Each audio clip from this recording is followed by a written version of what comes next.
आरोप लगाया कि कुछ लोगों को, कुछ चुनिंदा लोगों को 10 से 20 बोरी दे दी गई और आम आदमी को 1-2 जो बोरियां भी नहीं आरोप प्राप्त लगाए जा रहे हैं ये हुई। अभी बिल्कुल जो गलत है। हमारे उत्तर प्रदेश में उपचुनाव हुए हैं, उस संबंध में की जनता ने काफी आप क्या विश्वास जताया है। जहाँ 1-1.5 लाख से जीत होती थी वहाँ कहीं न कहीं 15,000 विधानसभा से सीट जो कि जीत। मुरादाबाद क्षेत्र में आती है, उसमें बताया जाता है कि मुस्लिम बाहुल्य सीट है। लगभग 65% मुस्लिम उस सीट में आते हैं। वहाँ पे एक ओबीसी के प्रत्याशी का जीत पाना, कहीं न कहीं भाजपा की मोदी जी के ऊपर और योगी जी कि के ऊपर मतलब ये कहा भरोसा है। जाए कि आप भाजपा कार्यकर्ता होने के नाते आपको भी भरोसा है कि वहाँ पे मुस्लिम बाहुल्य सीट होने के बावजूद कि बहुत मुस्लिमों ने बहुत बढ़ चढ़ के भाजपा को वोट किया है। आप देख रहे हैं सच का संकल्प।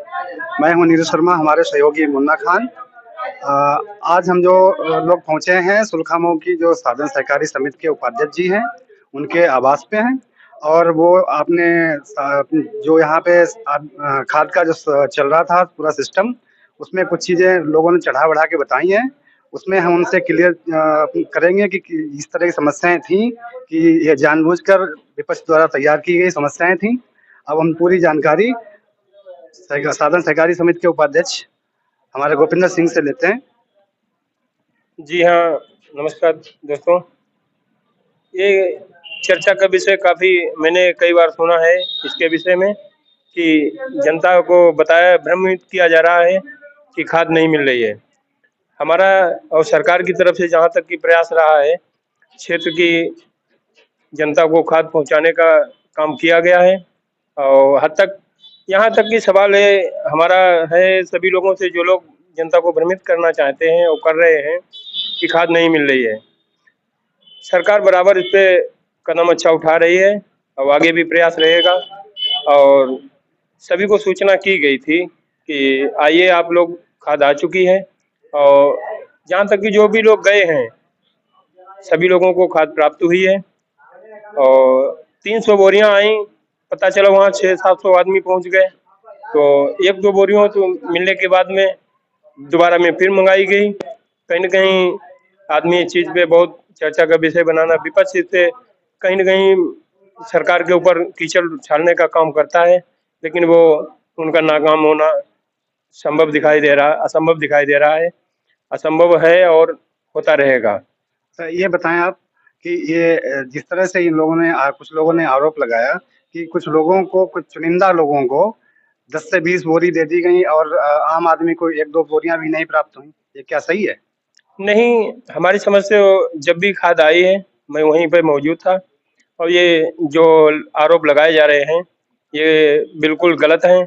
अगर कहीं न कहीं दी गई हैं, 10-20 बोरियाँ भी दी गई हैं, तो उनके काश्तकार लोग वो आए थे, उन्होंने आधार लगाए और जिन लोगों ने देखा है कि 10-20 बोरियाँ लेके कोई जा रहा है, तो जाएँगी तो वाहन पे ही और एक आदमी आया, उसने कम से कम नहीं तो अगर 20 बोरियाँ लीं तो 10 आधार लगवाए, एक आधार पे 2 बोरियाँ दी गईं और जिसको भी ज़रूरत थी, वो वही लेके गए हैं। 10-20 बोरियाँ हमारी समझ से किसी आदमी को हमारे सामने तो नहीं दी गई हैं और लोग काफ़ी लोग कहते हैं कि यहाँ से चोरी भी करा दी जाती है। ये गलत आरोप लगाए जा रहे हैं हमारे साधन सहकारी समिति के जो भी लोग हैं, हमारे कार्यकर्ता लोग हैं, उन पे गलत आरोप लगाने का काम किया जा रहा है। अभी जो हमारे उत्तर प्रदेश में उपचुनाव हुए हैं, उस संबंध में आप क्या कहना चाहेंगे? हमारा तो यही राय है कि जो भी माननीय मुख्यमंत्री जी ने जो नारा चलाया है, वो काफ़ी हद तक कारगर साबित हो रहा है और विपक्ष इस पे कहता है कि काफ़ी टिप्पणियाँ करने का काम कर रहा है। उनकी ये मंशाएँ पूरी नहीं होंगी। अभी तो 27 का इंतज़ार करें, लेकिन वो ना करें 2047 में भी जो आज हुआ है और रही बात अभी 9 सीटों पे जो उपचुनाव हुआ है, माननीय मुख्यमंत्री जी ने जो जहाँ तक भी उनका प्रयास रहा है, दौरा किया है, सभी सीटों पे नहीं, 2 सीटें गई हैं, कहीं न कहीं उनका आरक्षण अपना खुद बना के उन्होंने बँटवारा किया था वोटों का, उसके आधार पे फिर भी जनता ने काफ़ी विश्वास जताया है। जहाँ 1-1.5 लाख से जीत होती थी, वहाँ कहीं न कहीं 15,000 से जीत पाए हैं और कहीं ऐसा भी हुआ है कि ज़्यादा बाहुल्य क्षेत्र जिसका था, वहाँ भी उन्होंने 2 सीटें ले पाई हैं। 1 सीट उनको हमारे जो पार्टी हमारे सहयोगी आरएलडी की, उनको मिली है, बाकी 6 सीटें हमारी भारतीय जनता पार्टी सरकार को प्राप्त होने का काम हुआ है और जनता काफी खुश है और आगे भी ऐसे खुश बने रहेगी, क्योंकि हमारी केंद्र की सरकार और उत्तर प्रदेश की सरकार काफी अच्छा जनता के लिए हर संभव प्रयास कर रही है। कोई भी किसी प्रकार की परेशानी देने का कोई काम नहीं कर रही है और जनता को भरोसा इसलिए और हो रहा है कि कोई भी चीज जो हमारी बहन बेटियों को कोई इज्जत का अगर हाथ डालने का काम करता है तो उनको समाप्त करने का भी काम किया जा रहा है। गुंडई और माफियागिरी तो 1% नामात्र के लिए रह गए, जो करते हैं वो भी उनके साथ में वही काम होता है जो करने का काम करते हैं। कुंदरकी विधानसभा सीट जो कि मुरादाबाद क्षेत्र में आती है, उसमें बताया जाता है कि मुस्लिम बाहुल्य सीट है। लगभग 65% मुस्लिम उस सीट में आते हैं। वहाँ पे एक ओबीसी के प्रत्याशी का जीत पाना भाजपा की तरफ से, आपको उस पे कुछ कहना है? जी हाँ, हमारा यही कहना है कि देखिए, मेन चीज है, वो लोग जो विपक्ष वाले हैं वो कहते हैं कि वहाँ हमारा बाहुल्य क्षेत्र है, वहाँ हम जीतेंगे। ऐसा कुछ नहीं है। जनता को पूरी तरह के से विपक्ष वालों को नकार के रख दिया है। और रही बात कि बाहुल्य क्षेत्र जहाँ भी बता रहे थे कि हमारा वहाँ गढ़ है, अब कहीं न कहीं मोदी जी के ऊपर और योगी जी के ऊपर भरोसा है जनता को, और गढ़ तो अब किसी का कहीं नहीं है। गढ़ सिर्फ एक ही है।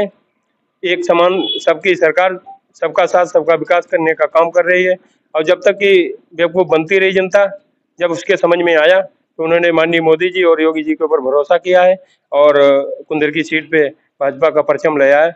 जनता को मैं बहुत-बहुत आभार और धन्यवाद प्रकट करता हूँ। जिस तरह से आपसे मतलब ये कहा जाए कि आप भाजपा कार्यकर्ता होने के नाते आपको भी भरोसा है कि वहाँ पे मुस्लिम बाहुल्य सीट होने के बावजूद कि बहुत मुस्लिमों ने बहुत बढ़-चढ़ के भाजपा को वोट किया है। हाँ, वो तो है ही और किया है, क्योंकि उनके साथ में अच्छे काम किए हैं सरकार ने और माननीय योगी आदित्यनाथ जी ने भी अच्छे काम किए हैं। रही बात 3 तलाक की, वो भी मुद्दा था और हमारी जो भी बहनें सब हैं, उन्होंने भी बढ़-चढ़ के हिस्सा लिया है। मैं उन लोगों को, जिन लोगों ने वहाँ मतदान किया है भारतीय जनता पार्टी के पक्ष में, उन लोगों को मैं बहुत-बहुत बधाई और धन्यवाद देता हूँ। ऐसे ही माननीय मुख्यमंत्री जी और प्रधानमंत्री जी के ऊपर विश्वास बना रहे। काफ़ी वहाँ विकास और जो भी हो सकेगा सरकार की तरफ से पूर्ण रूप से कार्य किया जाएगा। यही हमारी उनके लिए कामना है और धन्यवाद देता हूँ। धन्यवाद भूपेंद्र जी, आप अपना